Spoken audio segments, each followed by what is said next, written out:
Film diawali seorang pria yang bakal kita panggil selama film sebagai narator, yang sedang diancam oleh seorang pria bernama Tyler di sebuah gedung yang ternyata di basement gedung itu terpasang beberapa bom rakitan yang siap diledakkan. Di saat menegangkan itu, dia teringat kembali kisah hidupnya dulu di mana si narator ini adalah seorang pekerja kantoran yang sangat dipenuhi dengan kesibukan. Sampai-sampai dia mengalami salah sleep disorder, yaitu insomnia yang berkepanjangan. Merasa kegiatan di kantor sangat membosankan dan monoton baginya, ia pun menghibur diri dengan melihat katalog furnitur. Tidak seperti cewek yang suka beli barang gak penting karena alasan lucu. Dia akan membeli barang-barang yang menurutnya menarik dan memang harus dibeli karena fungsi. Furnitur di rumahnya sangat lengkap, sampai-sampai dia selalu mengecek ulang barang yang ada di setiap ruangan untuk mencari tahu barang apalagi yang dia butuhkan. Karena insomnianya itu, si narator pergi ke dokter untuk menanyakan kondisinya ini. Tapi dokter malah menyuruh si narator untuk sering berolahraga. Si narator mengatakan bahwa dia sangat menderita. Kemudian dokter menyarankan si narator untuk pergi ke gereja dan mendatangi grup para pria yang mengalami kanker dok-dokan. Di sanalah si narator akan tahu apa itu penderitaan. Singkat cerita, narator pergi ke sesi grup terapi. Di sana, para pasien yang mengalami kanker dok-dokan menceritakan semua cerita sedihnya. Lalu, ada satu sesi di mana mereka harus berpelukan dan mencurahkan isi hati mereka. Narator berpasangan dengan pria bernama Bob yang mengalami kelainan, di mana payudaranya besar seperti wanita. Bob menceritakan kisah hidupnya, dan ketika giliran si narator bercerita, dia mulai ikut menangis. Ia merasa iba dengan kisah para pasien di sana. Setelah pertemuan pertama yang penuh emosional itu, narator akhirnya bisa kembali tidur dengan nyenyak. Sejak hari itu, narator malah kecanduan untuk memasuki berbagai macam sesi terapi. Dia merasakan kebebasan. Ketika pasien menangis, dia juga akan menangis lebih kencang. Narator sangat semangat mencari informasi mengenai jadwal sesi terapi, walaupun dia tidak sekarat seperti pasien di sana. Baginya, ini seperti sebuah liburan. Scene selanjutnya terlihat narator yang kembali mengunjungi sesi grup pasien kanker dok-dokan. Tidak lama kemudian muncul seorang wanita dengan penampilan yang cukup unik. Ia adalah Marla. Marla tidak sakit sama sekali, sama seperti narator. Narator juga bertemu Marla di sesi terapi lainnya. Hal itu malah membuat narator jadi tidak bersemangat, karena kelakuan Marla mencerminkan dirinya juga. Narator sendiri tidak bisa menangis lagi, bahkan dia kembali mengalami insomnia. Narator sangat membenci Marla yang mengganggu hidupnya, sehingga narator mencoba mendekati Marla dan langsung meminta Marla meninggalkan sesi terapi, karena dia tidak sekarat dan mengancam akan membuka kedok Marla. Marla kembali mengatakan dia akan mengungkap siapa narator juga kepada semua orang. Akhirnya narator memiliki ide untuk membuat jadwal sehingga mereka tidak akan bertemu di sesi yang sama. Mendengar hal itu, Marla pun setuju. Narator kembali menjalankan kegiatannya yang sibuk keluar kota. Melintasi perbedaan waktu yang berbeda membuatnya menjadi bingung dengan waktu. Narator adalah seorang koordinator rekon yang mengecek kelayakan mobil yang diproduksi oleh perusahaannya dan melihat apa yang salah dari produk ini. Narator memiliki kehidupan yang hambar. Bahkan setiap naik pesawat dia berharap mengalami kecelakaan. Or a mid-air collision. Anything. Saat terbangun dari mimpinya, narator berbincang dengan seorang pria di sampingnya. Dia adalah Tyler, seorang pembuat dan penjual sabun. Disitulah narator dan Tyler bertemu. Selama penerbangan, Tyler mengatakan bahwa sebuah sabun dan jus jeruk jika disatukan bisa jadi sebuah dinamit. Narator terkesima dengan ilmu yang dimiliki Tyler. Singkat cerita, narator pun pulang ke apartemennya. Tapi yang terjadi, dia melihat apartemennya sudah terbakar. Polisi mengatakan kompor milik narator mengeluarkan gas berhari-hari, dan sepertinya kulkaslah yang pertama kali mengeluarkan percikannya. Saat melihat sekitar, narator menemukan nomor telepon milik Marla. Ia berniat menelepon Marla, tapi saat itu juga dia mengurungkan niatnya. Narator pun teringat dengan kartu nama milik Tyler, dan akhirnya menelepon Tyler. Mereka pun akhirnya bertemu di sebuah bar. Di sana, narator menceritakan keluh kesahnya. Semua furnitur yang dia banggakan lenyap begitu saja. Di sini, Tyler menyemangati narator dengan mengatakan untuk jangan terlalu sempurna dengan membeli barang-barang yang seharusnya tidak dibeli. Setelah minum di bar, narator meminta untuk tinggal sementara di rumah Tyler. Dia menyetujuinya, tapi Tyler meminta narator memukulnya dulu. Narator pun tampak bingung. Tapi dengan bujukan Tyler yang terus meminta memukulnya, narator pun menyetujui permintaan Tyler. Setelah itu Tyler pun mengajak narator ke rumahnya. Terlihat rumah ini sangat rapuh dan tidak terurus. Tidak ada yang bagus di rumah ini. Air kotor dan bau limbah pabrik, bahkan jika hujan airnya akan masuk dan listrik harus segera dipadamkan. Tapi entah kenapa narator tetap bersama Tyler. Karena kebersamaan itu, Tyler dan narator juga sering berkelahi di depan bar yang cukup menarik perhatian pengunjung. Mereka menjadi sebuah tontonan. Setiap setelah perkelahian, narator merasakan ketenangan dan kebahagiaan. Setiap weekday, mereka akan bekerja seperti biasa dan saat weekend, mereka akan berkumpul untuk berkelahi. Sejak ketenaran Tyler dan narator berkelahi, ternyata cukup menghibur. Tyler dan narator membuat sebuah klub yang dinamai Fight Club. Klub itu memiliki beberapa aturan, di mana jangan pernah membicarakan Fight Club di luar sana. Dan jika disuruh berhenti, semuanya harus berhenti. Yang berkelahi terdiri dari 2 orang, satu persatu, dan jangan menggunakan kaos serta sepatu. Aturan terakhir, semuanya harus bertarung. Pertarungan pun dimulai. Semuanya menikmati pertunjukan itu. Yang bertarung pun tidak masalah dengan luka yang mereka terima. Semuanya bersenang-senang. It's the maitre d' of a local food court. Hari demi hari pertarungan terjadi di Fight Club, bukan tentang menang atau kalah, tapi dari suara teriakan anggota membuat narator seperti hidup kembali. Di pagi hari, narator menerima telepon dari Marla yang menanyakan ketidakhadirannya selama 2 minggu. Karena Marla pernah mencoba memasuki sesi terapi yang dipilih narator, tapi narator tidak ada di sana. Narator mengatakan bahwa dia sudah menemukan kelompok baru. Mendengar hal itu, Marla penasaran, tapi narator tidak memberitahu Marla dan membiarkan telepon itu begitu saja. Keesokan paginya, narator melihat pintu kamar Tyler tertutup, padahal dalam 2 bulan Tyler tidak pernah menutup pintunya. Saat sarapan, Marla melewati narator begitu saja. Narator merasa sedikit aneh dan menanyakan alasan Marla ke rumah itu. Mendengar hal itu, Marla malah kesal dengan kalimat yang diucapkan oleh narator dan pergi meninggalkan dia. Tidak lama kemudian terlihat Tyler datang dan menceritakan bagaimana mereka bisa kenal. Tyler mendengar telepon yang masih aktif dan memutuskan mendatangi Marla karena terdengar Marla yang akan bunuh diri. Saat Tyler mendatangi rumah Marla, tidak lama terdengar suara mobil polisi. Marla pun meminta membawanya pergi dari tempat itu dan Tyler membawa Marla ke rumahnya. Saat itulah terjadi kegiatan asa keris. Alah, Tyler. Tyler meminta narator jangan menceritakan siapa Tyler kepada Marla, atau persahabatan mereka akan hancur. Sejak saat itu, Marla dan Tyler sering bersama yang membuat narator sangat terganggu. Karena itu, narator jadi sering berkegiatan di rumah sendirian, sedangkan Tyler di kamar dengan Marla yang sangat berlama-lama. Ya, kalian tahulah ngapain lah. Pada suatu waktu terdengar suara telepon, dan saat diangkat ternyata seorang polisi yang melaporkan bahwa setelah diselidiki lebih dalam, kebakaran itu terjadi karena ada bahan dinamik yang dibuat sendiri. Polisi meminta narator untuk memikirkan orang yang mungkin membenci narator, karena ada kemungkinan ledakan ini direncanakan. Di sini narator sempat mencurigai Tyler karena Tyler pernah menceritakan tentang dinamit yang bisa dibuat oleh diri sendiri. Setelah menerima telepon, narator didatangi Marla. Di sana, Marla mencoba menggoda narator, tapi narator mengucapkan kalimat yang menyinggung Marla, dan Marla pun pergi meninggalkan narator. Malam harinya, Tyler mengajak narator mencari lemak untuk membuat sabun. Tyler berencana membuat sabun dari lemak manusia karena itulah bahan yang terbaik. Lemak itu didapatkan dari hasil pembuangan klinik sedot lemak. Setelah mendapatkan lemak, mereka membuatnya di rumah. Tyler menjelaskan bagaimana cara membuat sabun lemak dicampur dengan ramuan bernama ley. Jadilah sabun. Akan tetapi bukannya membuat sabun, Tyler malah meminta tangan narator dan langsung memberikan bubuk rahasia itu ke tangan narator, yang mengakibatkan tangan narator menjadi melepuh. Tyler ingin narator bisa menahan sakit agar dia bisa belajar dan menjadi pribadi yang lebih dewasa dan siap jika menghadapi kematian kapanpun.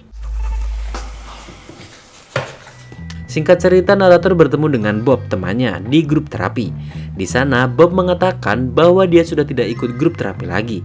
Dia kini masuk grup rahasia yang dilarang untuk menyebutkan namanya. Narator langsung menyela Bob dan mengatakan bahwa dia anggota klub itu juga. Mereka tidak pernah bertemu, karena jadwal mereka ke Fight Club sangat berbeda. Malam itu juga, narator dan Bob memutuskan mendatangi Fight Club. Saat semua anggota berkumpul, tidak lama datang dua orang pria yang ternyata pemilik bar itu. Tyler mengatakan bahwa dia sudah izin kepada Irwin, tapi ternyata pria yang bernama Lou inilah yang punya. Lou ingin mereka semua meninggalkan Fight Club, tapi Tyler malah mengajak Lou bergabung dan itu membuat Lou kesal. Saat itu juga Lou mengajar Tyler dan membuat Tyler kalah. Tetapi saat Lou berbalik, dia tidak sadar bahwa Tyler masih bertahan. Tyler memukulinya sambil meminta Lou memberikan izin kepadanya.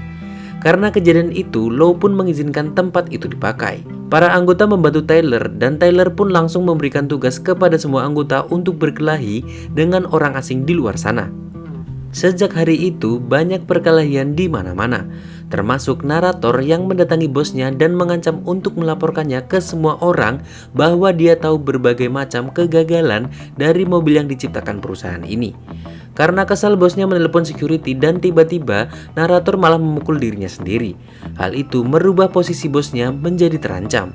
Narator berhasil mendapatkan ganti rugi berupa komputer, mesin fax, serta gaji selama 52 minggu dan 48 penerbangan.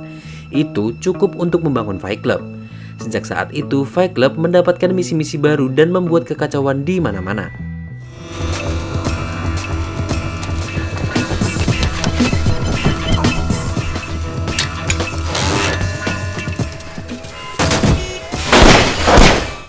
Seperti memancing burung datang ke dealer mobil sehingga mobil-mobilnya kotor, bahkan merusak beberapa mobil di pinggir jalan.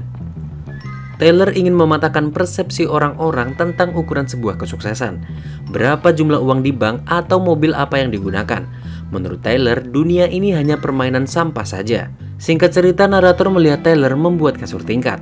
Narator bingung dengan tujuan Tyler, tapi entah kenapa narator masih mempercayai Tyler. Sepulangnya dari suatu tempat, narator bingung semua anggota sedang berkumpul di ruang TV. Tyler mengatakan bahwa mereka sedang merayakan sesuatu. Saat melihat berita, Tyler dan anggota lainnya menggambar wajah senyum di sebuah gedung. Semua orang senang kecuali narator. Mereka telah menjalankan proyek yang disebut sebagai Project Mayhem. Di lain sisi, telah diadakan konferensi pers yang sedang membahas kejadian vandalisme yang dibuat kelompok Tyler. Tidak lama salah satu pihak yang menyelidiki kasus ini pergi ke toilet. Semua anggota Fight Club segera mengikuti pria itu. Dan saat masuk toilet, Tyler langsung menyerang beserta semua anggota yang lainnya. Tyler memaksa pembatalan penyelidikan atau alat itu pria ini akan dipotong. Ya itu pokoknya. Tahu kan kalian? Pria itu pun menurutinya. Sejauh ini narator masih bingung dengan semua rencana Tyler dan terlihat Tyler lebih percaya dengan si pirang.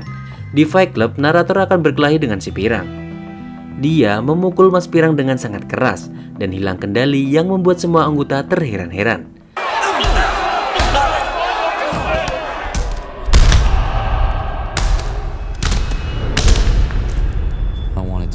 Setelah pertemuan Fight Club, narator mengungkap kekesalannya. Dia tidak dilibatkan dalam proyek Mayhem sejak awal.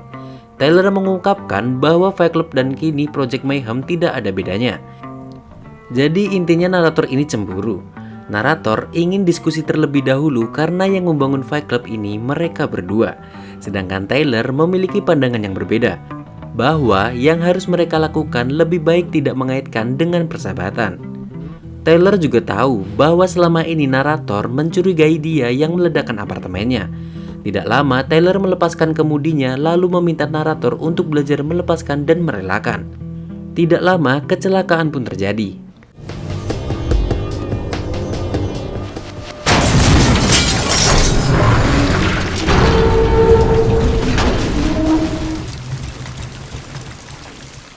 Sesadarnya dari pingsan, narator dikejutkan dengan keadaan rumah Tyler yang dipenuhi Space Monkey.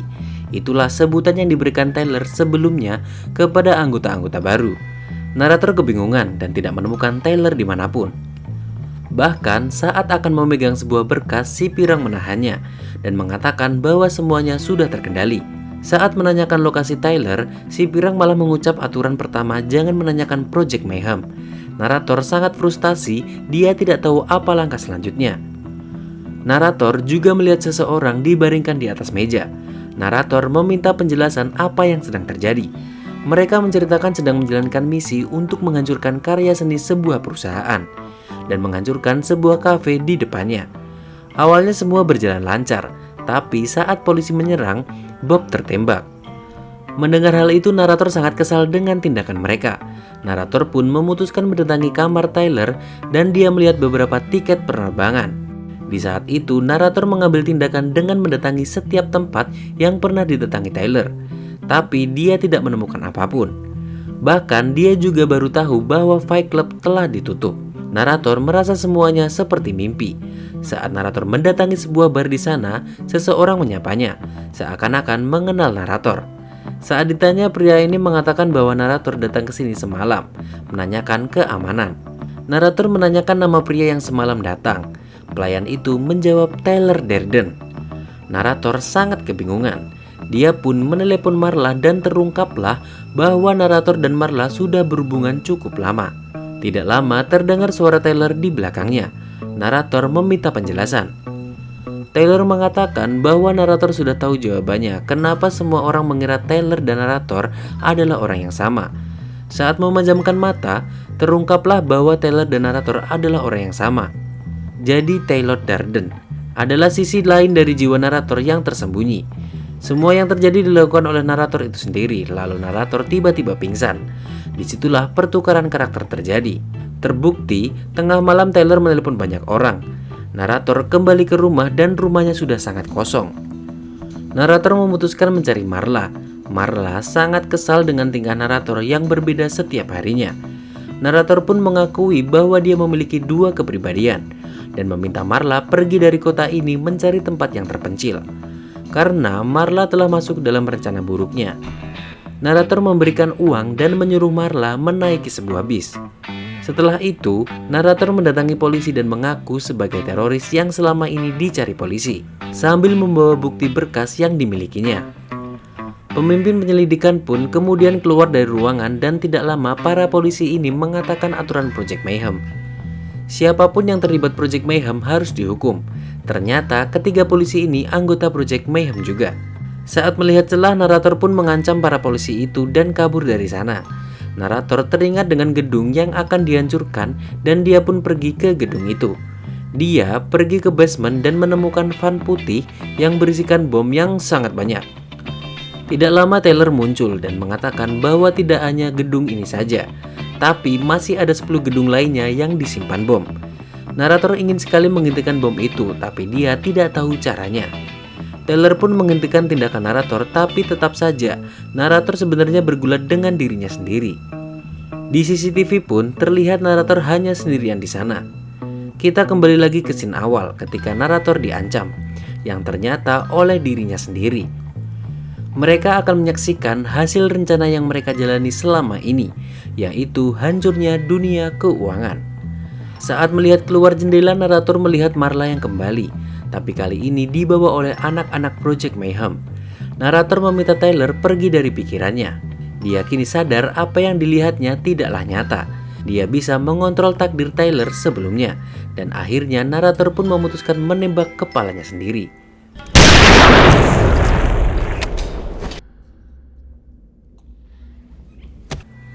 Setelah tertembak, ia masih selamat. Loh, kok iso? Karena dia menembak di bagian pipinya dan tidak lama Marla menghampiri narator dengan kesal. Di akhir scene, narator sedang berbicara dengan Marla dan tidak lama kemudian terjadi ledakan gedung-gedung bertingkat.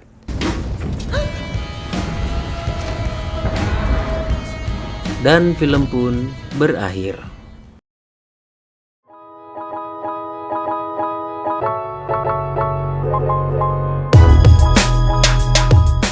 Ya, cerita alur film kali ini sangat membingungkan ya teman-teman. Sebenarnya banyak tujuan tersembunyi dari film ini, tapi intinya narator ini sudah lelah dengan pekerjaan kantoran dan dunia kapitalis lah, kayak di dunia kita yang asli ini, bukan film doang nih. Yang semuanya diukur sama uang ya. Jadi lu punya uang, lu punya kuasa, udahlah, itu udah lama. Narator ingin menghancurkan itu semua, tapi ya lewat kepribadiannya yang lain, ya namanya dengan Project Mayhem gitu. Ini secara tidak langsung menggambarkan sisi gelap kita yang sangat membenci kapitalis yang punya kuasa karena uangnya yang sangat banyak ya guys. Ya seperti itulah, dunia itu kejam bro. Saya Jul undur diri dan sampai jumpa di video berikutnya.